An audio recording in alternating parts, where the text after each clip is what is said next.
So I've always been a big fan of history, not necessarily in school, but in my personal life. And a guy that I always liked was a TV commentator by a guy by the name of James Burke. And he did this show called Connections.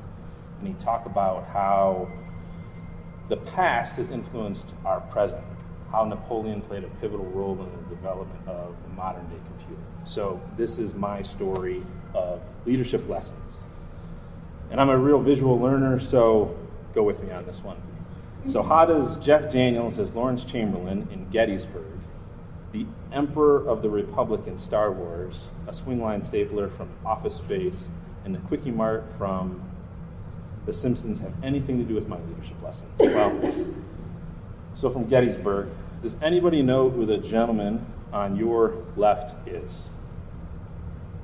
He's a gentleman by the name of Edward Everett, and he was the lead or the featured orator at the dedication of Gettysburg National Cemetery in November of 1863. He spoke for over 2 hours. The next speaker, Abraham Lincoln, he spoke for 2 minutes. No one remembers what Edward Everett said. Everyone remembers part or some or all of the Gettysburg Address. The lesson I took from that, sometimes less is more. Quality over quantity. Stormtroopers. This is actually a leadership lesson that I really wanted to share, but I couldn't just be negative. So I had a boss early in my career as I got into management. We were walking in the building one day, and he said to me, and I quote, "If I could clone myself 5 times, I'd have 5 perfect managers." And I kind of laughed it off at first and thought, okay, he's joking. And he really wasn't. So the lesson I took from that was, one, I never wanted to be that guy.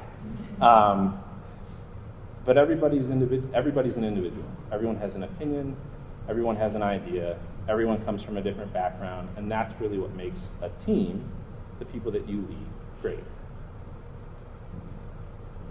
Hopefully everybody's seen Office Space and you know Bill Lumberg. He is possibly the worst leader that I have ever seen. I had another boss in my career that never made a personal investment to the company or to the people that he worked with. I think it's really important as a leader that you need to know the people who you manage. You need to know them so when something goes wrong, you know it. So I didn't ever want to be that guy. So Apu from the Quickie Mart.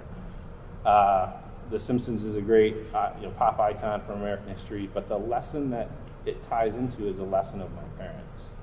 And early on, throughout my entire life, my parents have always made it important to say, please and thank you.